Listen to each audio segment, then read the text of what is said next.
Spicy content warning. What started as a simple car repair turned into the most intense chapter of my life and changed everything I thought I knew about desire, marriage, and what it means to feel truly alive again. Before I tell you this entire story, and trust me, you need to hear every single detail because the ending will absolutely shock you. Please hit that subscribe button, give this video a thumbs up, and share it with someone who needs to hear this. This is a story about awakening, about rediscovering yourself when you thought that part of your life was over forever. Don't go anywhere before the end, because I'm going to reveal something that will make you question everything you think you know about relationships, desire, and second chances. This confession comes from a real person who reached out to me, and their courage to share this story might just change how you see your own life. So here's what happened to me, and I'm telling you this because sometimes we need to hear that we're not alone in feeling forgotten, overlooked, or like our best days are behind us. I've been married for almost 30 years now. I got married young, barely 20, and for the first decade things were, well, they were good. We were building a life together, raising our children, doing all the things you're supposed to do. But then something shifted. Life became routine. Conversations became functional. Intimacy became rare. For the past several years, I've brought up separation more times than I can count. Our kids are grown now, married with families of their own. We've done our job as parents. But every time I mention starting fresh, going our separate ways, my husband breaks down. He threatens to hurt himself, says he can't live without me, makes these dramatic scenes that leave me feeling guilty and trapped. I want to be clear.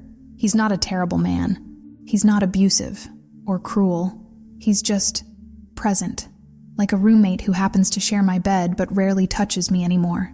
He takes medication for his blood pressure and uses that as leverage too, saying he'll stop taking it if I leave him. It's emotional blackmail, but it works because deep down, I worry about what might happen to him.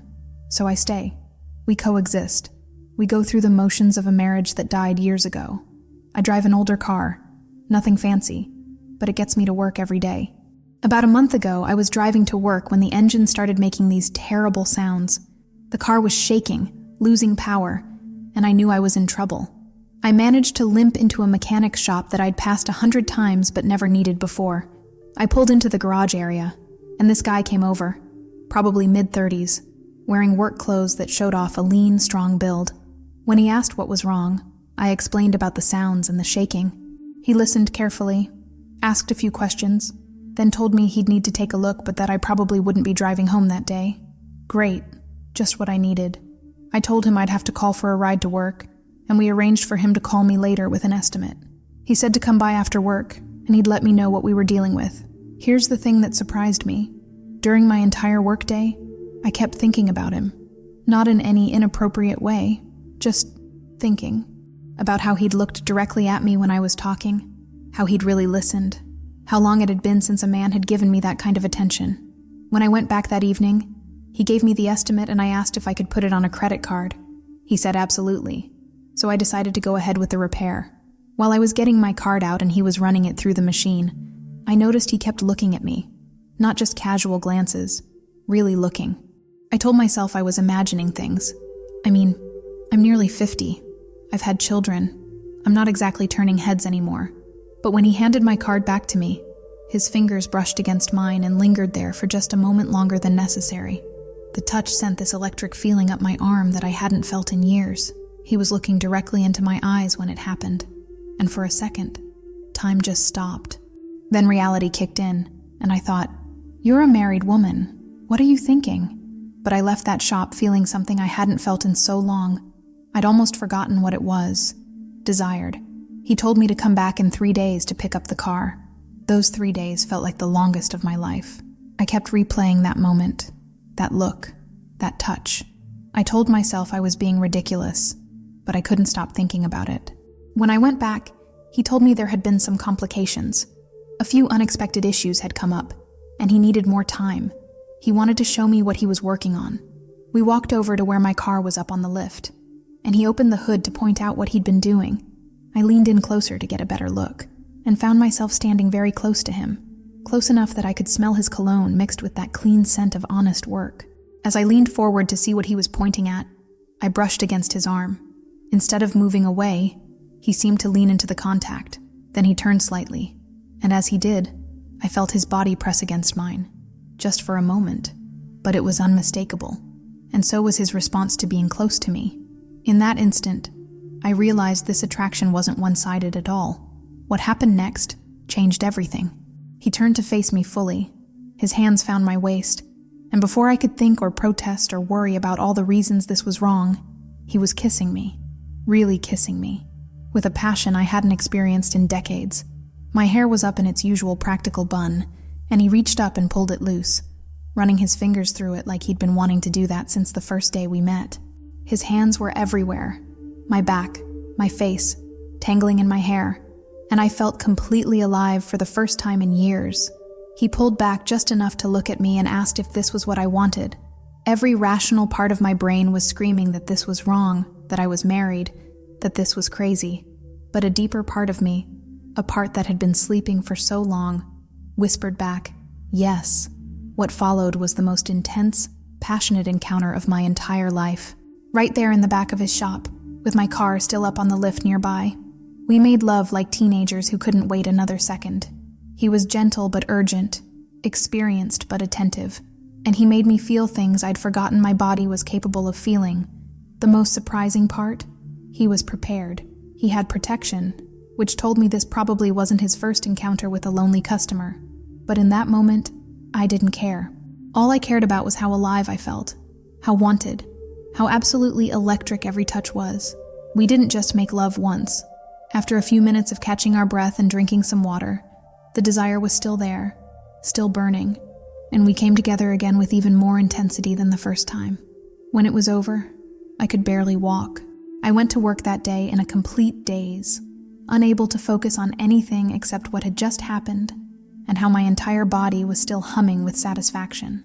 The next day, I had no reason to go back to the shop. My car wouldn't be ready for several more days, but I found myself driving there anyway, like I was pulled by some invisible force. And when I walked in, he looked at me with this knowing smile, and we both knew why I was really there. It happened again, and the next day, and the day after that. I started going there every morning before work, like it was my new routine. Some days I'd wear a dress with nothing underneath, just to see the look in his eyes when he realized. He became like my morning coffee, something that energized me and prepared me to face the day. The crazy thing is, all this passion and aliveness started spilling over into other areas of my life. I was eating better, taking better care of myself. And yes, even my relationship with my husband improved, because I was no longer this frustrated, resentful woman. I was satisfied and confident, and that energy was infectious. When my car was finally ready, he made it clear that I was welcome to come back anytime I wanted. Not for car repairs, for us, for this thing we'd discovered together. And I do go back. Not every day, because honestly, at my age, I can't keep up with that level of intensity daily, but regularly enough that it's become this secret part of my life that makes everything else bearable. I know what you're thinking. This is adultery. This is wrong. This is betraying my marriage vows. And you're not wrong. But here's what I've learned. Sometimes life gives you unexpected gifts, and you have to decide whether to embrace them or let them pass by because of rules and expectations that maybe don't fit your reality anymore. I'm not proud of the deception, but I'm not ashamed of feeling alive again either. For years, I tried to do the right thing, to work on my marriage, to be patient, to sacrifice my own needs for the sake of keeping the peace. But at some point, you realize that martyrdom isn't noble if it's killing your spirit. This man, this mechanic who barely knows my real name, has given me back something I thought was gone forever. He's shown me that I'm still a woman worth desiring, still capable of passion, still deserving of touch that sets my soul on fire. I don't know where this leads. I don't know if it's sustainable or if it will eventually end badly. What I do know is that for the first time in years, I wake up excited about the day ahead. I look in the mirror and see a woman who is truly alive, not just existing. Maybe that makes me selfish. Maybe it makes me a bad wife, or maybe it just makes me human. A woman who refused to disappear quietly into a life of quiet desperation and settled for crumbs when she deserved a feast.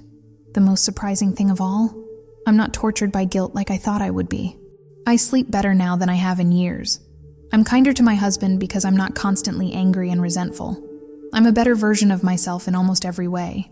I want to be clear about something. I'm not encouraging anyone to cheat on their spouse or break their marriage vows.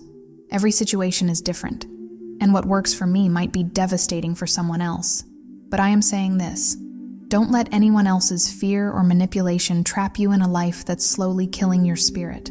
If you're in a marriage where you've repeatedly asked for change, where you've communicated your needs clearly, where you've tried counseling and compromise and patience, and nothing has shifted, then maybe the problem isn't your expectations. Maybe the problem is staying in a situation that requires you to become smaller and smaller until there's nothing left of who you really are. Life is short. Passion is rare. Feeling truly seen and desired and alive, that's not something to take lightly when it shows up in your world. So that's my story. That's my confession. That's the truth about how a broken down car led to the most awakening experience of my adult life. This story came to me from a real person who follows my content on another platform. They trusted me with their truth because they needed to share it with someone, needed to know they weren't alone in feeling forgotten, and then suddenly, unexpectedly found again. If this story resonates with you, if it makes you think about your own life and what you might be settling for, then please subscribe to this channel, give this video a thumbs up, and share it with someone who needs to hear that it's never too late to feel truly alive again. Leave me a comment and let me know. Have you ever had a moment that completely changed how you saw yourself? Have you ever discovered that the person you thought was gone forever was just sleeping, waiting for the right moment to wake up? Thank you for listening to this story. Thank you for not judging. And thank you for understanding that sometimes the most profound truths come from the most unexpected places.